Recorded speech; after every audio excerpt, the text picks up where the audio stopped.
ये सच्चा सौदा एक ऐसी बेमिसाल मिसाल बना है जिसने ऐसे ऐसे घरों को जो नरक के मानिंद बन गए थे स्वर्ग में बदल दिया। ऐसे ऐसे परिवारों को जिनके घर में 2 समय का खाना भी नसीब नहीं होता था, साईं मस्ताना जी दाता रहबर के सच्चे सौदे ने आज उनको जहाजों पे सैर करवा दी। सूफी रूहानी फकीर अगले जहान का हर चीज बताते हैं, लेकिन साईं जी ने तो दोनों जहान की जिम्मेवारी ले ली कि यहां वहां कोई कमी नहीं छोड़ेंगे। एक पैर यहां जब तक टिका रहेगा तब तक भी दूसरा पैर सचखंड में। इसका बहुत बड़ी मीनिंग्स है, बहुत बड़ा मतलब है। जीते जी आप परमपिता परमात्मा को देख सकते हैं। और चुटकियों में शब्द कितने रहे? 5, 3, अब 1। और ये कोई नई चीज नहीं है। परमपिता शास्त्रनाम जी दाता ने पहले पिछली बार भी आपको बताया था, जब 3 शब्द किए थे 5 से 3, तो क्यों किंतु परंतु वाले तो तैयार बैठे होते हैं। बेपरवाह जी के सामने कहा कि जी 5 के बिना तो अंदर की धुन सुनेगी नहीं। तो बेपरवाह जी ने तब ये वचन, कुछ ऐसे सेवादार यहां पुराने बैठे होंगे जिन्होंने वो सुने होंगे, हमने सुने थे। तो बेपरवाह जी ने तब वचन करे कि आप 3 की बात करते हो, सतगुरु चाहे तो 1 ही काफी है। तो भूल गए आप, किसी के याद ही नहीं था कि यार ऐसा भी होगा, पर अब ऐसा हो गया। अब 3-5 वालों को चक्कर पड़ा हुआ है। यार बड़े हैं हमारे, बड़ा है, ये नए जो आ रहे हैं 1 में ही काम हो रहा है। घबराओ मत, आपका 5 में हो लेगा, 3 वाले का 3 में हो लेगा, डरो मत, असर उतना ही होना है, परवाह ना करो। कहते नहीं जी वो लेना आसान है ना, थोड़ा सा मतलब शॉर्टकट ढूंढते हैं ना सारे। तो कहने का मतलब बेपरवाह जी ने जैसे जैसे कलयुग का ओर बढ़ता गया तो अपने वो तरीकों को उसी तरीके से अपनाया कि आज छोटा बच्चा भी उस एक शब्द को लेके अच्छे से भक्ति कर सकता है। फॉरेनर हैं, विदेशी हैं, अब 3 शब्द भी उनको बड़े लगते थे, अब 1 लेना वो फट याद कर लेते हैं। हमारे बोलते बोलते याद कर लेते हैं, बाद में याद कम ही करवाना पड़ता है। आज का टाइम बहुत ही खतरनाक है, आने वाला टाइम परमपिता जी के वचन और भी खतरनाक। लेकिन जो दाना धुरी के साथ जुड़ा है वो पिसता नहीं, बाकी सारे दाने पिस जाते हैं।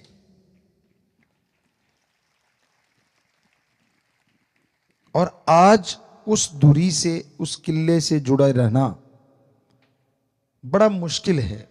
खान पान, देखना, सुनना, खाना पीना, मतलब आदमी का दिमाग एक अलग दिशा में जा रहा है। क्योंकि कलयुग जौवन पे नहीं, पीक पे है। मतलब आदमी को लगता है यार ये भक्ति क्या फजूल की बातें हैं, ऐसे ही है। और यही वो समय होता है जब वो परमपिता परमात्मा बहुत बड़ा बदलाव लाता है। जब आदमियों के अंदर अहंकार बहुत बढ़ जाता है, जब संत महापुरुषों की, पीर फकीरों की बातें फजूल लगने लग जाती हैं, जब वो गलतियों पे गलती करते ही चले जाते हैं, पर बचता कौन है? तो धुरे के साथ जुड़े बचनों के 3 के पक्के, माफिया मिल गई, कोई कमी छोड़ी नहीं, इससे ज्यादा तो कोई सोच भी नहीं सकता। दृढ़ यकीन मांगा और सिर्फ एक वचन की पालना कि जहां परमपिता परमात्मा हो वहां बुरा काम ना करना, बाकी जगह कर लो। छोटा सा एक ही वचन, पर ऐसी जगह बता जरूर देना जहां परमात्मा नहीं है। तो देखो आप कहते हो जी इतने मनवाते हो, एक ही मनवाते हैं। पहले भी बोला था, आज भी बोल रहे हैं, सिर्फ एक, बस छोटा सा, लंबा चौड़ा नहीं। और जो इस वचन को मानेगा वो धुरी के साथ लगा हुआ दाना बन जाएगा, वो होगा वो। और जो अकल का दखल, राम को मखौल समझना, संत पीर फकीर को, तो वो अपने किए कर्मों का फल पाएंगे। कोई उनके लिए बद्दुआ नहीं है, संत बद्दुआ नहीं देते। और निकल जाए तो पाप साथी भी नहीं, ये भी सच है। पर बेपरवाह जी ने ऐसा सच्चा सौदा साईं मस्ताना जी महाराज ने बनाया, निकली हुई बद्दुआ भी बाप से ले सकते हैं यूं चुटकी में।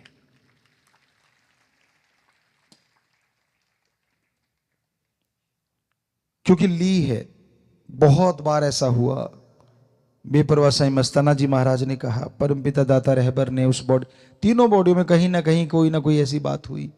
हालांकि उसका मतलब था कि तेरे कर्म ऐसे आने वाले हैं, लेकिन जब उसने तौबा की और उसको तरीका बताया गया कि तू ऐसे कर ले तो तेरे ये जो कर्म आने वाले हैं वो कट जाएंगे और तेरा ठीक हो जाएगा, तो वो ठीक हो गया।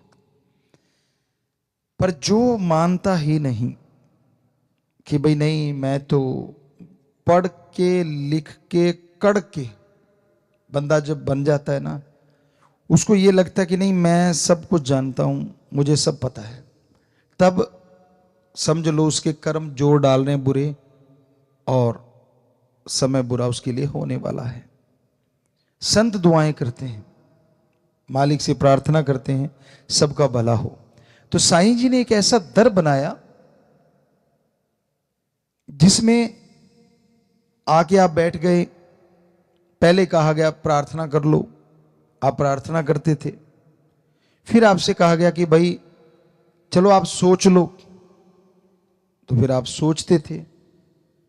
तो अब तो ये बात हो गई है कि जेड़ी सोचा ना वो भी मन लेंदा ते किवें भुल जावा यार, किवें भुल जावा पीर। अब इससे आगे तो कुछ और है, बहुत कुछ है। जो मानेगा वो ले लेगा, ना मानेगा भाई वही रह लेगा। बात है कि अगर कल हम वैसे घूमने निकले शामसी को, तो एक बच्चे ने बताया कि पिताजी आपने कहा था कि बेटा बोलो नहीं, जो नहीं बोलेगा उसका जल्दी पूरा हो जाएगा, और जो बोल के हमें सुनाएगा उसका जल्दी पूरा नहीं होगा। तो कहता मेरे 5 साल से बच्चा नहीं था, मैंने कहा बोलना नहीं, बस मैंने आपको नारा लगाया, 9वें महीने बच्चा, और यहीं कहीं बच्चा वो बैठा होगा सेवादार, रात हमें यहाँ ही मिला था, हम गाड़ी लेके आए थे। तो उसने बताया कि मेरी हाथों हाथ पूरी हो गई, हमें बोलता तो पता नहीं कितनी लंबी चली जाती। तो यही आप सबको हम समझाना चाहते हैं। आप माइक लेते हो, हमारी सुने जाते हो, लेकिन फिर शुरू हो जाते हो मेरा सिर दर्द है, मेरे बेटा नहीं है, मेरे फलाना काम है, मेरे दिंकड़ काम है। तो ये जो हम बोल रहे हैं ये वचन नहीं, तो इसका मतलब आपने एक तो ये काट दिए कि आपने जब गुरु पीर फकीर कोई बात को ही नहीं माना तो उनके वचन आप पे पूरे कैसे होंगे। तो आप बिना सोचे ही सतगुरु आपके लिए जो जायज है वो जरूर कर देगा। और एक बात, रूहानी इश्क, हकीकी इश्क एक ऐसा इश्क होता है जिसमें पंजाबी में बोले तो तिलकड़बाजी, फिसलने का डर बहुत रहता है। दोमट माटी होती है ना, उसमें पानी डल जाए हल्का सा, तो कोई ध्यान ना दे, मुंह ऊपर उठा के, कई बार चलते हैं ना, कई बंदे होते हैं, या अपने ख्यालों में खोया खोया, तो पता नहीं अगला पैर किधर गया और पिछला किधर गया, धड़ाम पड़ता है। तो ये रूहानी इश्क, अल्लाह वाहिगुरु राम का इश्क कुछ इसी तरह है। आज के टाइम में दोमट माटी आज का टाइम है, पानी, खान पान, देखना सुनना, आदमी को लगता है यार एक ही जिंदगी मिली है और इसी में बंध के बैठ जाओ, मतलब कुछ भी नहीं है। अरे विदेशियों ने बिना बंधे देख लिया सारा कुछ, वो बंधना चाह रहे हैं, उनको बंधने वाला कोई नहीं मिल रहा, और आप उनकी संस्कृति को अपना के खुला रहना चाहते हैं। समझदार को इशारा काफी है। तो इस तिलकणबाजी से, इस फिसलन से बच्चा गिरे ना, सतगुरु हमेशा हाथ पकड़े रखता है। आप जबरदस्ती हाथ छुड़ाना चाहते हैं, आपको लगता नहीं मतलब ठीक है फिर से माफी ले लेंगे, कोई बात नहीं, सामने दिखने में देवता दिख लेंगे, वो अंदर की जानता है, रग रग पहचानता है। तो सत्संगी की तो पता है कौन सा वचन सही है, कौन सा गलत है। फिर भी गलती करो, वो सबसे बड़ा गुनाहगार होता है। जिसने गुरुमंत्र नहीं लिया, राम नाम से नहीं जुड़ा, जिसने बाजे को हाथ ही नहीं लगाया, वो तो टैपा टैपा करेगा तो कोई हर्ज नहीं। एक अपने आप को मास्टर बन गया है और फिर भी बेताला या बेसुराग बजाए तो उसकी तरफ ध्यान जल्दी चला जाता है। सो कहने का हमारा मतलब, जो अगर आपने गुरुमंत्र लिया है और माफियां इससे ज्यादा नहीं मिल पाएंगी जितनी आपको मिल गई, कल्पना नहीं थी आपकी, इतना कुछ कर बैठे थे। और वो साईं जी के वचन भी बड़े कसूते थे, परमपिता जी ने कवाले भी बड़ी कसूती बना रखी थी, लेकिन उनसे ही प्रार्थना करके, आप कहते हैं ना श्राप बद्दुआ को कैसे बदल देते हैं दुआ में, तो क्या बदला नहीं? सबको माफ कर सा दे के प्यार कर लो, वो लाइन बदली नहीं। धन धन सतगुरु तेरा ही आशा। सभी साध संगत जी से निवेदन है कि मेरा चैनल जरूर सब्सक्राइब करें जी। धन धन सतगुरु तेरा ही आसरा।